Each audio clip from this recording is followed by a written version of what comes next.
Hello and welcome to episode 2 of Build a Better Broadcast podcast. I'm your host, Darin Plummer. We've got a great show for you today. I've got 3 fantastic students from the Intro to Sports Broadcasting class.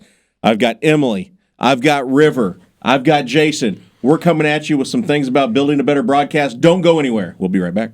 Is there anything more important than your family's safety? Hi, this is Casey Lund from Collision Leaders. Cars and trucks today are manufactured differently, and not all body shops are certified to repair them properly. We've invested in your family's safety with the latest in cutting-edge technology and training. Go to any of our locations in Higginsville, Grain Valley, Odessa, Sedalia, Warrensburg, and our newest location in Marshall. Now with 6 locations, we can best serve West Central Missouri. Call Collision Leaders today in any market, or visit us online at collisionleaders.com, the crown of quality. Come on down to Bodie's on Pine and experience a Warrensburg staple. Need a break from the stress of papers and exams? We have dancing and live music from some of the hottest bands in the area. Want to showcase your hidden musical talents? We have karaoke with a $4 Wells every Wednesday night. We're open Wednesday through Saturday, 7 p.m. to 1:30 a.m. Also come see us for all of your fraternity and sorority parties or socials or casual get-togethers. Bodie's has been a staple in Warrensburg since 1976. That's Bodie's at 126 West Pine Street in downtown Warrensburg. Heroes Restaurant and Pub is a local legend that has been serving Warrensburg since 1981. Come enjoy one of our award-winning burgers or everybody's favorite, Heroes Onion Rings. Whether it's lunch or a night out with friends, satisfy your cravings with our mouth-watering food and refreshing beverages. Check out our daily happy hour and nightly drink specials, and of course, the unknown hero. There is a great experience waiting for you at Heroes Restaurant and Pub, 107 West Pine Street in historic downtown Warrensburg. All right, welcome back. Our first topic today, we're going to talk about that work-life balance when it comes to working events. Okay, I'm going to go first on this because, not to say that my life's more important than your all's, but I feel like I've got more things going on probably than the normal college student, right? So That's fair. I'm married. Okay. I've got 2 kids. I've got a senior in high school and an 8th grader. And so working these events takes a lot of time away from my personal life. A lot of times my family's at home, I'm not. Sometimes I get home, the kids are already in bed. It can be very taxing to constantly work these events, 2 or 3, 4 times a week sometimes, right? But I want to get a take from you all, when it comes to part-time job, your other classes, social life, how does it affect you? Emily, go ahead and start. So at the beginning of the semester, I still worked at the Dairy Queen. Shout out to Warrensburg Dairy Queen. That's right. I found it very hard to kind of give them a schedule when I didn't really know how often I'd be needing to do homework. We were starting with the broadcasts, and I didn't really know when I was going to be able to. But now I actually don't work there anymore. I actually work for the university at IMC. Shout out to John and Eric. And now I work during the day, so it doesn't really overlap at all.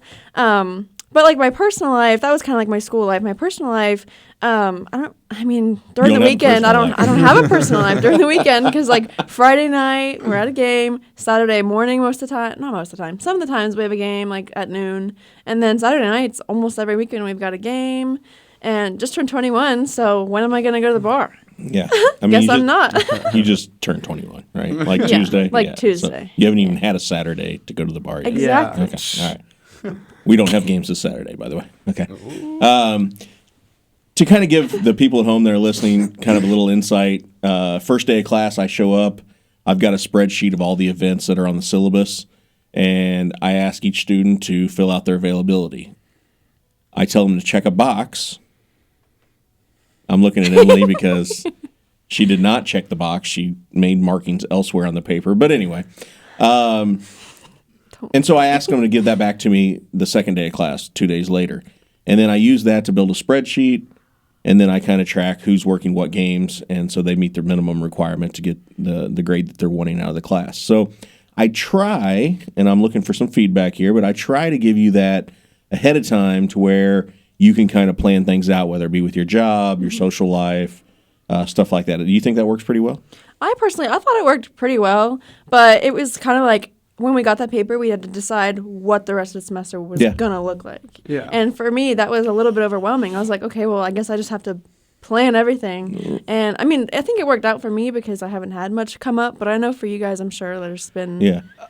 I was about to say, especially when we started talking about the spreadsheet, that's what kind of got me the most out of it. that affected me probably the most because I was still trying to find a job once we started this semester. And so, like, sending 5-6 applications in every day to just try to locate something. Yeah, exactly. Something. Just trying to find something, just trying to get an interview. I mean, it's hard to be like, how am I going to be able to go through these and be able to mark 30 days down this whole semester when I don't know what. You don't know what. I need a job to make money in the first place, and then I don't know what how their policy is on a work schedule, Yeah, how far in advance you need to ask off and stuff like that. River? Stuff like that. Yeah, I was about to say. So for me, it was actually a little easier because I didn't plan on working this semester. I'd saved up enough money over the summer, and then I also have kind of like a weekend job that I can do at my own pace because I umpire softball. Nice. So it's kind of just whenever I can make the availability for it, I do. So it's enough to give me enough cash to get by for rent and stuff like that. So kind of collectively, and I don't care what order we go in here, but it's kind of hard for me to understand how, I think, Emily, you said it like day one of class, like you didn't realize how much it was going to be involved. Mm-hmm. So when you sign up for this class, you really didn't have an idea what would be part of it? Is that a description of the class that's maybe not hitting those spots? Is it something that we can do on our end to I think that might have been more like a me problem. Okay. Like I didn't ask anybody or figure out what the class was really going to be like until we were there, which the story of like I was emailing trying to figure out if I could do a different job. For those of you at home, somebody emailed me here on campus and said, hey, this girl might be a good option for your class. She wants to get involved with the sporting events. And I'm like, she's already enrolled. So, she didn't really know what was going on. A little more backstory. So I was applying for a job with Bob Jackson. Yeah. And I was going to do some like promotions and stuff with all the sports teams and working with him. And I emailed him and I got an interview. And in my interview, I was like, oh, like, I'm in the sports broadcasting class. Is that going to overlap? He was like, yeah. He was like, what do you mean? I was like, what do you mean? Like, oh, what do they do? So then I got in touch with Darin. He's like, oh, yeah, we broadcast all the games and you're in the class. So it sounds like I need to update that description maybe a little bit to get a little bit more, or maybe email the class. I mean, really for me, I just went to my advisor and I was like, throw me in those sports reporting and broadcasting classes. Throw me in. Yeah. All right. Yeah, for me, it was I kind of expected what was coming because, like, I'm a DMP major with the sports broadcasting emphasis. Like, this is what you know what was coming. Yeah, like, this is what I want to do. And I will say that, though, I did think there was going to be, like, more announcing coming part of it. Okay. I did think that more than just kind of, like, the camera work. Ideally, that would be part of it. But when I only have 12 students, from my standpoint, I rather not give up a camera or replay or something like that to have an announcer, especially if we have like football and basketball where we can take the radio feed. My hope is that the radio club, radio station here, the online radio station, The Beat, would be able to be a pipeline of students that could come in that aren't necessarily part of the class and do some of that to give us that part of it for our broadcast. But yeah, in an ideal world, if I had 16, 17, 18 students in the class and I could say, hey, I could have two announcers and still not give up any cameras or anything. But with only 12 in the class, it's a little difficult to do that. So maybe the advanced class, maybe we'll try to work some of that in, especially with baseball and softball.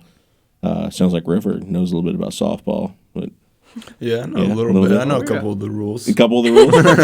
Yeah. So I think that's some great discussion about how it affects your school, your work life, your social life.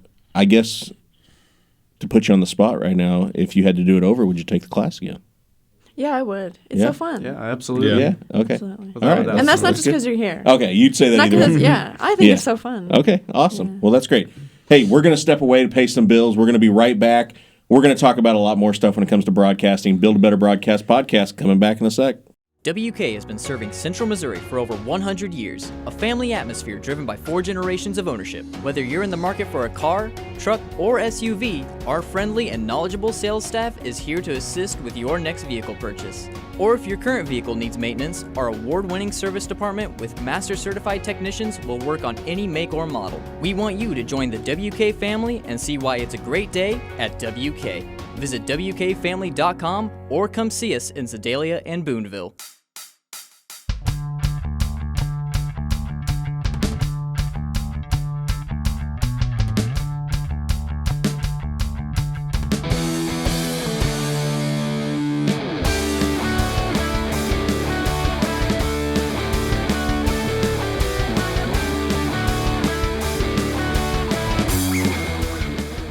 CTV Sports Network. For more information, visit ucmo.edu/DMP. Is there anything more important than your family's safety? Hi, this is Casey Lund from Collision Leaders. Cars and trucks today are manufactured differently, and not all body shops are certified to repair them properly. We've invested in your family's safety with the latest in cutting-edge technology and training. Go to any of our locations in Higginsville, Grain Valley, Odessa, Sedalia, Warrensburg, and our newest location in Marshall. Now with 6 locations, we can best serve West Central Missouri. Call Collision Leaders today in any market or visit us online at collisionleaders.com, the crown of quality. All right, welcome back. Great first segment, talk about work-life balance when it comes to the sports broadcasting class. I thought y'all had some great insight. I really enjoyed hearing that. Let's get into some technical aspects of actual broadcast, okay? A lot of questions I get when it comes to white balance. What does white balance mean?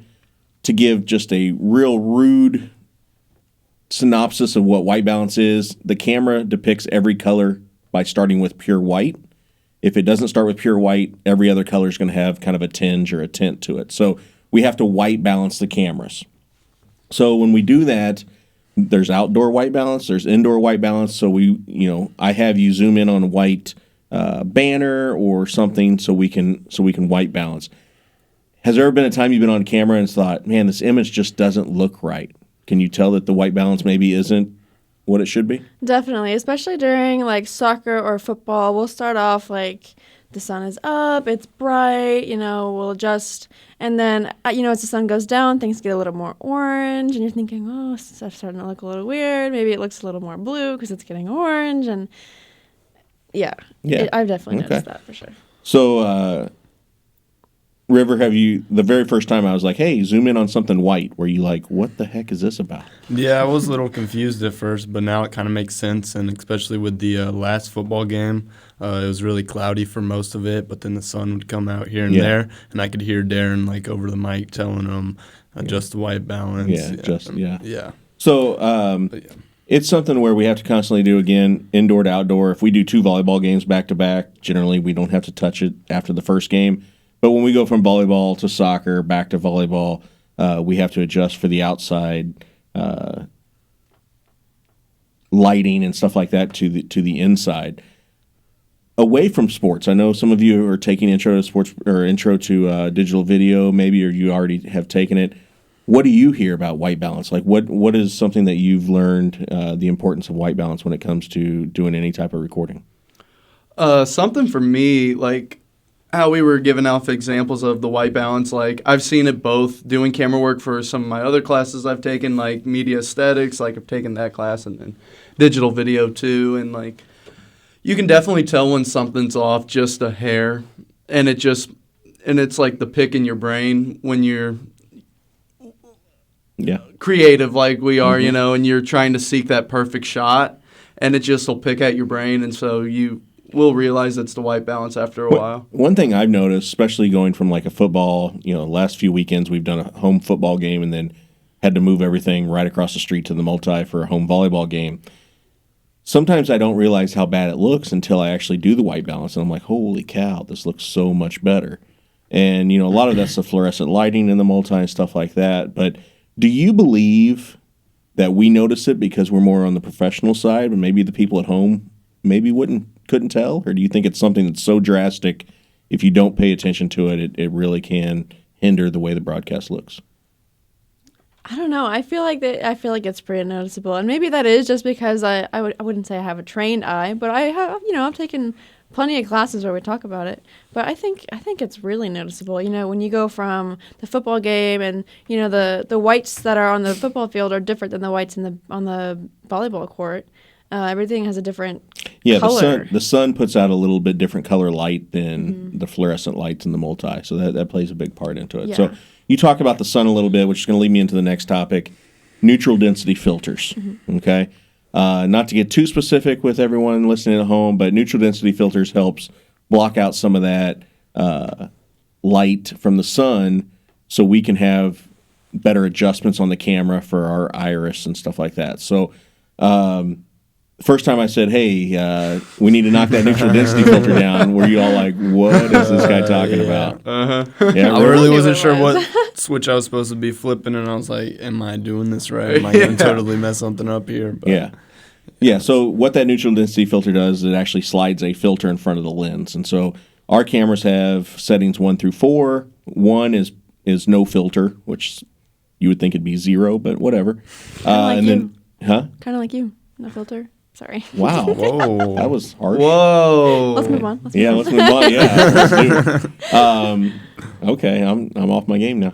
And the 4 being the darkest ND filter. So a bright sunny day, 2 o'clock in the afternoon, we might get up to the 4. And then, I've had to come out and say, hey, switch from 3 to 2 because it's getting darker. Football games, soccer, soccer especially, we start with it pretty bright. And then by halfway through the first half, it's starting to get dark. Sun's gone down. So white balance and ND filter kind of go together. You use them both together when you're setting your cameras up, and they're just a really important aspect to setting up the cameras to get a good image. So for you at home, do a little research. Make sure you get your camera set up the best way you can, and it will actually help the way it looks. We're going to step aside again. We've got another couple topics that we're going to talk about. Some really good information on rolling cables because you got to roll them properly. We'll be right back. Don't go anywhere.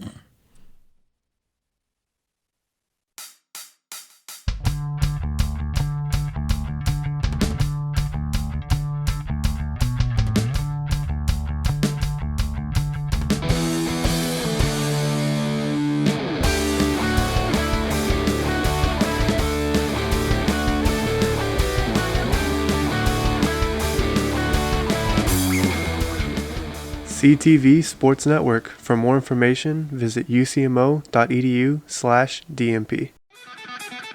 Come on down to Bodie's on Pine and experience a Warrensburg staple. Need a break from the stress of papers and exams? We have dancing and live music from some of the hottest bands in the area. Want to showcase your hidden musical talents? We have karaoke with the $4 Wells every Wednesday night. We're open Wednesday through Saturday, 7 p.m. to 1:30 a.m. Also come see us for all of your fraternity and sorority parties or socials or casual get-togethers. Bodie's has been a staple in Warrensburg since 1976. That's Bodie's at 126 West Pine Street in downtown Warrensburg. All right, welcome back to the Build the Better Broadcast podcast. I'm Darin Plummer. I'm joined by Emily, River, and Jayson. We're having a great time talking about the ins and outs of a broadcast. Now, something that doesn't necessarily get tied just to sports broadcasting, it's the professional video world all over. It's how to roll a cable properly. Mm-hmm. Okay? So give everybody at home a little insight. There's a specific way that cables like to be rolled. They create a memory. I tell the class, if I ever see you start rolling it like this, that's an automatic letter grade that you get deducted. We don't roll stuff like that. So, little funny story about rolling cable. I teach this class, Intro to Sports Broadcasting. I used to teach a class called Intro to Media Technology. You don't teach that class anymore? They don't offer it anymore. Yeah, need to offer it. It was a good class. Didn't know that. I took that class. Anyways, continue. Sorry.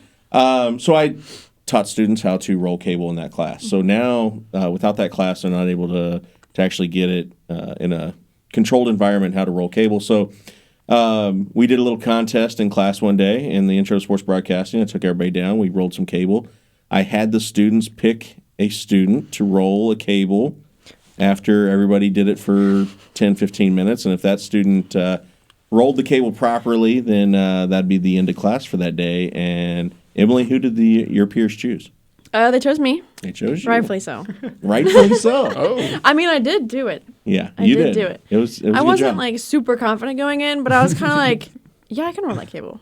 Okay. Well, when I was doing it, confident. I don't know. I mean, I was kind of like, oh, these guys, they're not gonna pick me. Like the chick in the corner who's like standing next to the chick with the docs on, Cass. Wow. They're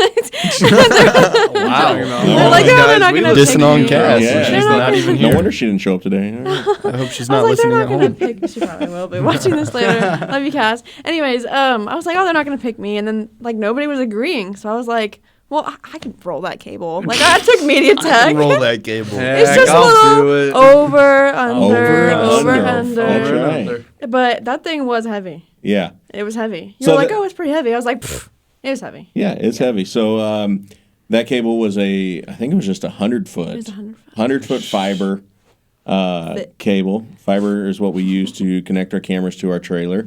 Other cables, such as XLRs, Ethernet cables, not as heavy. What size, when I'm rolling a cable, what size am I looking for? Is that dependent on how long the cable is to begin with? Or is there a set size that every cable should be rolled? River, what do you think? Oh, cut her off. Got No, her. it's okay. Oh. So, I don't really know how to answer this question, if Okay. I'm being honest. But I think the If I have a 300 foot cable, yeah, is it going to be the same size as a 25 foot cable once it's rolled? well, no. Okay. But the drill and the spinny thingy, Oh, he's bringing out the reels. Okay, yes. That thing does Yeah. really We'll clutch. talk about that in a That thing minute. does We'll, come we'll talk about that in a To minute. answer here. that question, I remember you saying like a volleyball. Yeah. It's the size of what, like a 25 foot cable, Yeah, right? 25 to or maybe a little 50 foot smaller cable. for that one. About a volleyball yeah. size, I feel is a good size. But kind of jumping right into next segment here, River brought up the reels. So we have long fiber cables. We have two 500 foot, two 324 foot, 250 foot. Way too long to hand roll. It would kill your arm to try to hold that while you're rolling it. So they're on these big drum wheels that we roll them up on. Used to be hand crank. I had many a sore arm hand cranking those cables, and so if you cut to the camera in the control room there, my boy Dylan, that's running audio for us today, him and I had an idea to take one of the crank handles, cut the end of it off, stick it into a drill, and let the drill do the work. And I will say it's worked marvelously. Marvis? Who's Marvelously. Marvin? He missed that syllable. Marvelously. Yeah, that too. marvelous. What she said. It's okay. It's a hard word. Yeah, I have no filter. Sorry. And so, yeah, it's been fantastic.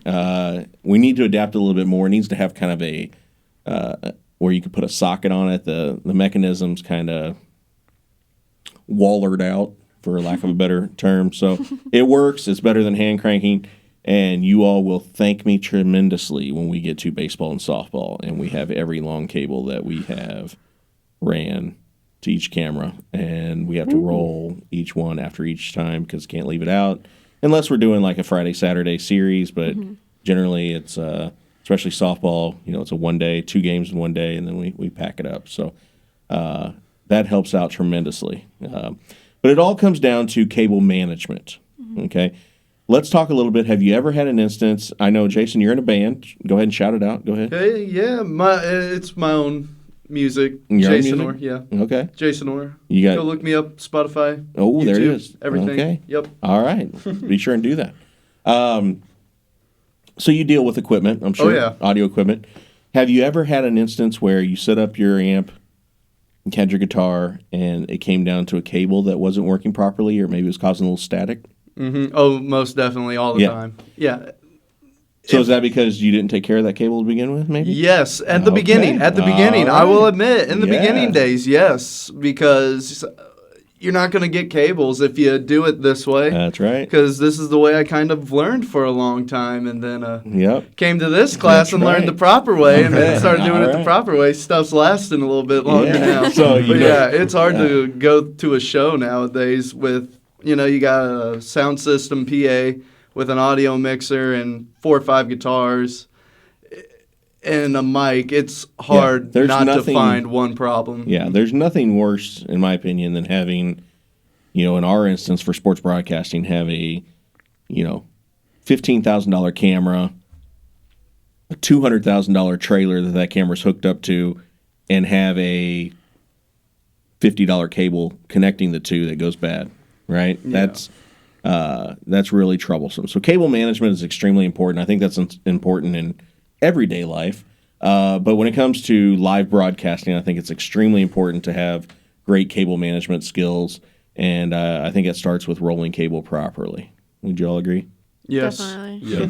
It was like the first thing I learned. I think literally my first class, first day, like DMP student, just decided DMP. I was like, let's go. I was in Darin's class, Media Tech, and he was like, okay, day one, first thing we're going to do, we're going to learn how to roll cables. If you can't roll a cable, you shouldn't be in this major. I was like, ooh, awesome. It makes me feel I really have no makes me filter. feel pretty cool though when I'm like Yeah, out there in the middle. I love it now. All the crowd's Just leaving. getting it I'm down.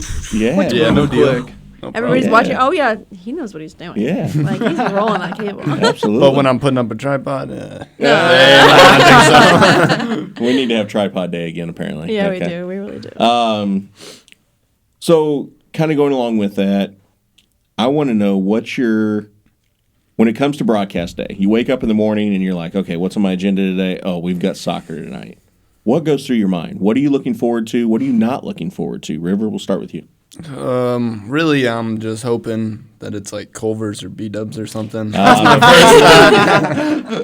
man. I'm like, is it going to be something good tonight? Am I going to have to make dinner when I get back home Ooh. after eating a 4-inch sub? But Yikes. that's my first thought. Shout out But to other than What that, is it that? doesn't really put too much of a wrench in my day.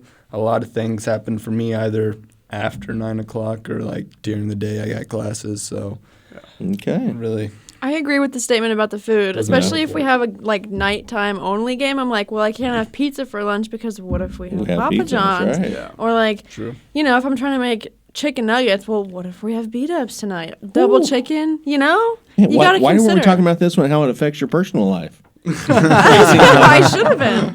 And then I guess the other thing for me is just like the weather. If it's like a soccer game, I want to check the weather, Yeah. make sure I'm dressing right. Yeah, it's getting that time of year. It was gonna- cold a couple weeks Yeah, ago. our soccer That last team. soccer Fun. game was Yeah. brutal. Our Yeah. soccer team is doing really well. They're probably going to host the entire MIAA tournament and Jennies. possibly Go host some NCAA regional, and that could go all the way into like November 20th. So you can imagine how cold that Cam 1 spot's going to be. when it comes Ooh, to- up in the Get up in the Up in top the of the atmosphere. wind. Lift With a the little wind.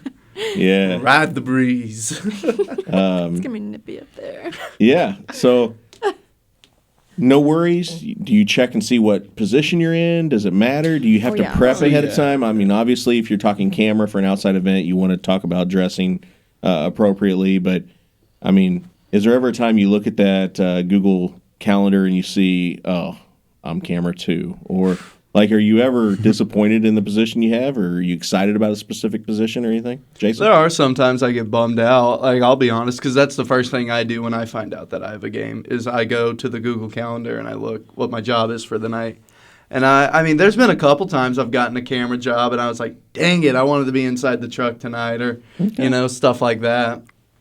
Okay, that's interesting. Most recently, I haven't gotten skills on anything besides camera. Not complaining. I love being on a camera.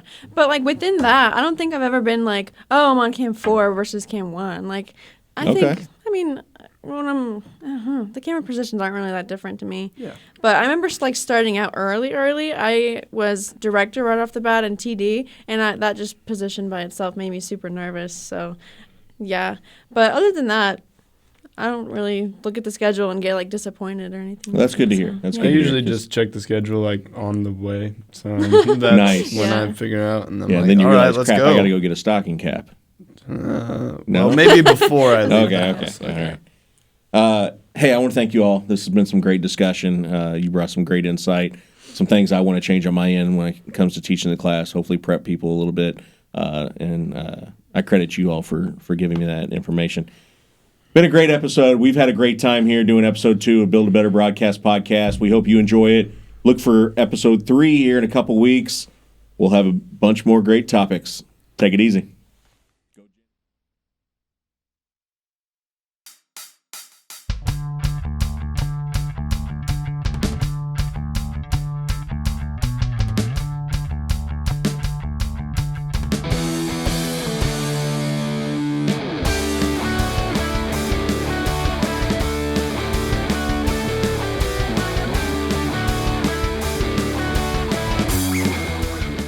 CTV Sports Network. For more information, visit ucmo.edu/DMP.